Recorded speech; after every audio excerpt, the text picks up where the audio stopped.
అందరికీ good evening. ఈరోజు మనకు పేపర్లో వచ్చిన న్యూస్ ప్రకారము ఈనాడులో ఈ అంశం గురించి మాట్లాడడం జరిగింది.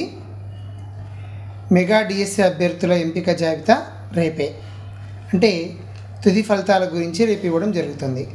ఏమని ఇచ్చారంటే, మెగా డిఎస్సి తుది ఎంపిక జాబితాను సోమవారము 15న విడుదల చేసేందుకు పాఠశాల విద్యాశాఖ కసరత్తు చేస్తుంది. కూటమి ప్రభుత్వము ఏర్పడ్డాక సీఎం చంద్రబాబు గారు మొదటి సంతకం మెగా డిఎస్సి ప్రకటనపైన చేశారు. అనంతరం 16,347 ఉపాధ్యాయ పోస్టుల భర్తీకి నోటిఫికేషన్ వెలువడింది. కంప్యూటర్ ఆధారిత పరీక్ష అనంతరం మెరిట్ జాబితా విడుదల కాగా ధృవపత్రాల పరిశీలన పూర్తయింది. ఇక తుది ఎంపిక జాబితాను విడుదల చేసి అభ్యర్థులకు నియామక పత్రాలను అందించనుంది. ఈ నెల 19న ప్రత్యేకంగా నిర్వహించి కార్యక్రమాల ఉద్యోగాలకు ఎంపికైన వారికి సీఎం చేతుల మీదుగా నియామక పత్రాలను అందచేయడము జరుగుతుంది అని మనకిచ్చారు. అదేవిధంగా మనకిక్కడ మరొక పేపర్లో ఏమని ఇవ్వడం జరిగిందంటే, కొత్త ఉపాధ్యాయుల శిక్షణకు ఏర్పాట్లు అని చెప్పేసి ఇవ్వడం జరిగింది.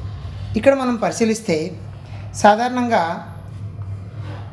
రేపు 15వ తేదీ మనకు తుది జాబితా ఇస్తే 19వ తేదీన మొత్తం సెలెక్ట్ అయినటువంటి విద్యార్థులు మరి వాళ్ళతో పాటుగా తల్లిదండ్రుల్లో ఒకరు విజయవాడకు వెళ్ళవలసి ఉంటుంది.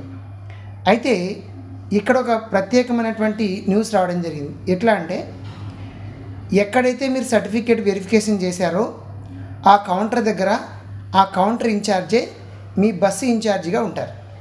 వాళ్ళతో పాటుగా మీరు ఆ బస్సు నెంబర్ ఉంటుంది, ఆ బస్సులో వెళ్ళవలసి ఉంటుంది. ఆ బస్సు అక్కడ విజయవాడకి చేరుకుంటుంది. ఆ ప్రాంగణానికి చేరుకున్న తర్వాత యథావిధిగా మరగా తిరిగి రావాల్సి ఉంటుంది. అది మెయిన్ అక్కడ ఇంపార్టెన్స్.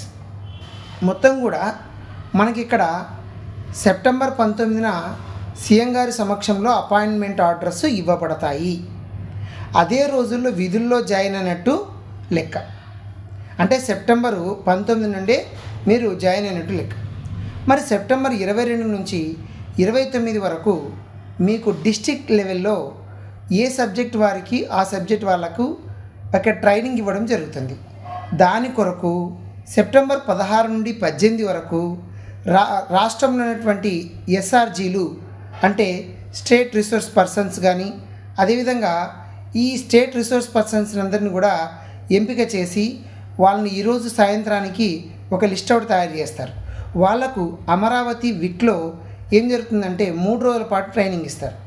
ఆ ట్రైనింగ్ తీసుకున్న వాళ్ళు ఆ తర్వాత మనకు దాదాపుగా 22 నుంచి 29 వరకు డిస్ట్రిక్ట్ లెవెల్లో రెసిడెన్షియల్ సంబంధించినటువంటి ప్రోగ్రామ్ ఉండడం జరుగుతుంది. అంటే ట్రైనింగ్ అక్కడే ఉంటుంది, అదేవిధంగా ఫుడ్ ఫెసిలిటీ కూడా అక్కడే ఉంటుంది. దాని కొరకు జిల్లా వ్యాప్తంగా కొన్ని కేంద్రాలను కూడా ఇప్పుడే సర్చింగ్ చేస్తున్నారు. అది తొందరలో కేంద్రాలు కూడా తెలియచేయడం జరుగుతుంది.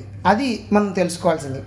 మరొకటి ఏంటంటే, మనకు హైకోర్టు ఒక న్యూస్ ఇవ్వడం జరిగింది. ఏమని, స్కూల్ అసిస్టెంట్లకు ఎస్జీటీలకు 2 పోస్టులకు ఎంపికైన ఎవరైతే ఉంటారో వాళ్ళు మొదటి ప్రిఫరెన్స్గా ఎస్జీటీకి ఇచ్చినప్పటికీ ఎస్ఏ పోస్టులను నియమించాలని హైకోర్టు మధ్యంతర ఉత్తర్వులు ఇవ్వడం జరిగింది.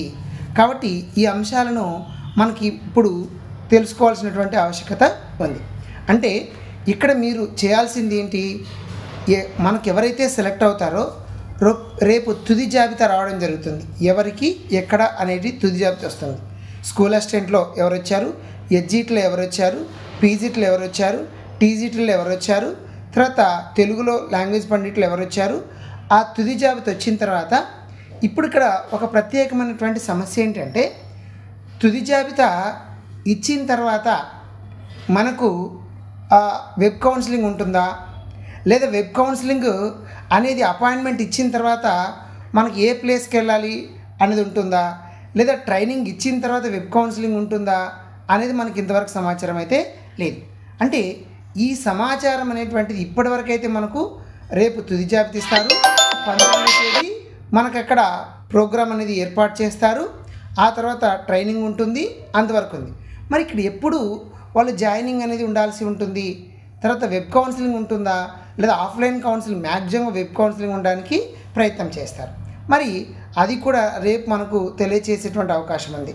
రేపటి నుండి వెబ్ కౌన్సిలింగ్కి అవకాశం ఇస్తారా, లేదా ట్రైనింగ్ అయిపోయిన తర్వాత వెబ్ కౌన్సిలింగ్కి అవకాశం ఇస్తారా? రేపైతే ఎడ్జిటి వాళ్ళు ఎవరు సపరేట్ అయ్యారు, ఒక వ్యక్తి ఎక్కువ మంది పోస్టులకు జాబ్ వచ్చిన తర్వాత కూడా వాళ్ళు డివైడ్ కావడానికి అవకాశం ఉంటుంది. కాబట్టి రేపు ఫైనల్ లిస్ట్లో వీళ్ళు స్కూల్ అసిస్టెంటు, వీళ్ళు ఎడ్జిటి, వీళ్ళు పీజీటీ, వీళ్ళు టీజీటీ అని రేపు మనకు తెలిసిపోతుంది. కాబట్టి ఆ తర్వాత దానికి అనుగుణంగా ట్రైనింగ్ ఇస్తారు. ఆ తర్వాత మనకు వెబ్ కౌన్సిలింగ్ ఉంటుందేమో అనేది నా ఒపీనియన్. మరి ఏదైనా మార్పులు చేర్పులు చేస్తే ప్రభుత్వము నిర్ణయము తీసుకోవచ్చు అనేటువంటిది మీరు ఆలోచించాల్సినటువంటిది ఉంటుంది. అయితే ముఖ్యంగా మీరు పరిశీలించాల్సినటువంటి ప్రధాన అంశం ఏంటంటే, ముఖ్యంగా మీరు విజయవాడకి ఎలా వెళ్ళాలి, ఎలా రావాలి అనేది మేము బాగా గుర్తుపెట్టుకోవాలి. అక్కడికి వెళ్ళేటప్పటికి మీకు ట్రైనింగ్ ఎక్కడైతే సర్టిఫికేట్ వెరిఫికేషన్ జరిగిందో అక్కడే ప్రధానంగా మీకు వాళ్ళే ఇన్ఛార్జిగా ఉంటారు. దాని ఆధారంగా వెళ్తారు. ఆ బస్సు ఇన్ఛార్జ్ కూడా ఆయన ఉంటారు అనేది మీరు దృష్టిలో పెట్టుకోండి. ఇది మనకి ఇప్పుడు వచ్చినటువంటి ఇన్ఫర్మేషను. కాబట్టి ట్రైనింగ్ కూడా ఇన్ఫర్మేషన్ వచ్చింది. ఏదైతే మనకు వస్తుందో ఆ అంశాన్ని మీకు తెలియజేసేటువంటి ప్రయత్నం చేస్తాను. మీకు ఏ ఇన్ఫర్మేషన్ కావాలనుకున్నా నాకు మీరు తెలియజేస్తే కూడా నేను దానికి సంబంధించిన సమాచారాన్ని మీకు అందజేస్తాను. Thank you friends.